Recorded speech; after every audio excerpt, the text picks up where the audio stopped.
Hi everybody, this is Craig Teener for The Mindful Eye and the Daily Critique. Today's image was submitted by Shelley, who's an intermediate photographer from California. Shelley shot this with a Nikon D700, 7200 millimeter zoom at 200 millimeters and at ISO 1600 and f6.3. Exposed the file for a quarter of a second. Shelley has a great backstory connected to this image. She was in Yosemite National Park. This was a scene that was just outside of her hotel, very near the road that comes into the hotel. And she saw this dogwood blossom and wanted to photograph it. She started to frame it with a 70-200. She started to notice that in this real low light that the roadway that was behind the flower, and this is it here, was reflecting a lot of blue. So she started to go longer and longer with her zoom lens to try and narrow the background to accentuate this. But she said as she worked on it, the light got lower, and she was sort of getting into this situation where the wind was blowing a little bit and there were cars on the road and she didn't want those in the shot. She said she finally, just out of desperation, had to start shooting because it was getting so dark. And she ended up with some shots that had these out-of-focus car tail lights in them, and to her surprise she ended up liking those shots the most, and this is one of them. So I want to get into the critique and then I want to come back to the backstory. I love the image. I think it's really beautiful, and like Shelley, I love the car tail light here. To me, it does a lot of things for the image. It creates a really beautiful rhythm between the shape of the flower and the design of the flower, and that rhythm is implied on a real powerful diagonal in the shot.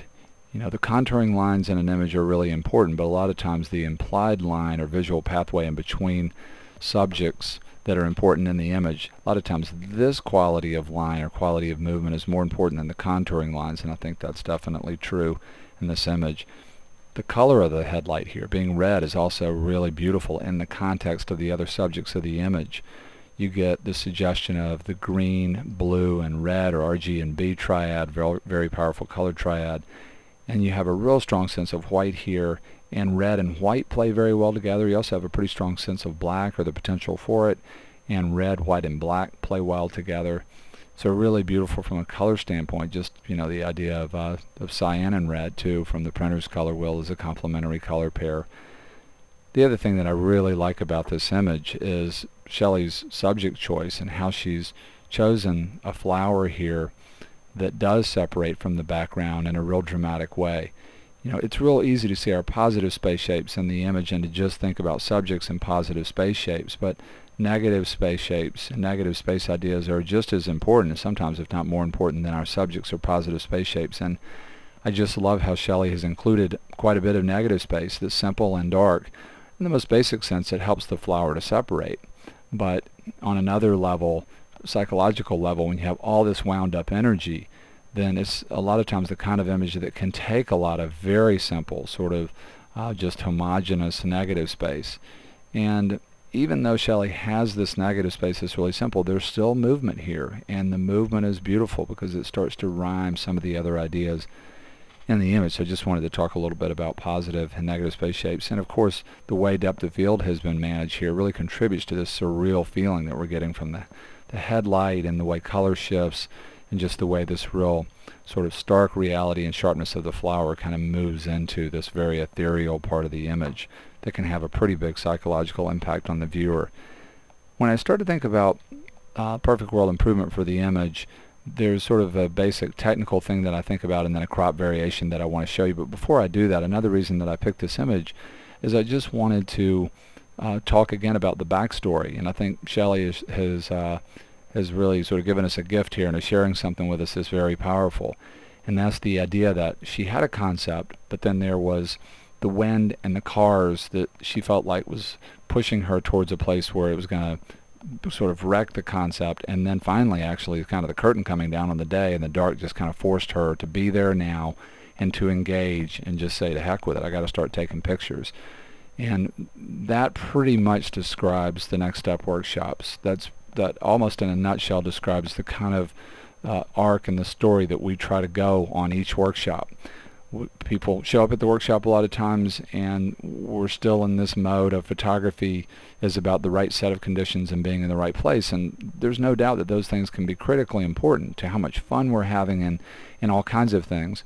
But when we start to turn that around and get to a place where we say whatever reality we're in is miraculous, And all of our great shots have only come out of each moment. They don't come out of what we're building on from the past. It's just, that's an illusion. And they also don't come out of waiting. Our great photographs do not come out of waiting. Our great photographs come out of taking an action. And the more that we take an action, that is being a photographer, clearly the more creative we are. And I just love this story, and I need to hear it as much as anybody. So just thinking about this concept. We're doing something, something happens, and instead of fighting it, it's very cliche to say, but it's so true that it's powerful. Just go with it or go with the flow. And we could even take it to another level. We could ask ourselves, whenever it starts to feel challenged and we come out of just being and being productive and just being in the moment, we could say, okay, I've slipped a gear here. Now how can I work with this? Instead of wishing it away, waiting for it to end, just wasting a bunch of time and power, how can I work with this, the thing that seems to be the part that I don't want, to be better than I've ever been before? And as far as the changes here, getting back to something technical, this is kind of this ethereal, real open version, and you can see the histograms, kind of this perfect histogram with perfect detail. But I can imagine if we shot this on slide film or even some color negative films, there'd be a lot more low end in the image. And it's the low end so much of the time that gives images, photographs that are a two-dimensional media. It's what creates the illusion of form and depth. And I'd like to add a little bit more low end. I'd also like to add more warmth here to the middle of the dogwood, because this does ultimately go warm as the blossom ages, and play that a little bit more off of this, and just add a little bit more of the color differences, color contrast. So value contrast, color contrast, and warmth here. I've just combined all that for time's sake. It's not a huge change to the image, but I'd love to hear what you think about those changes. And then there's a crop variation. I think the dogwood blossom itself would fit really well within a square. And when I look at the top and the bottom, there's a little bit of imbalance there, and on this diagonal there's a little bit of imbalance. I would like to accentuate the relationship between the headlight and the flower, and also this really beautiful arcing movement.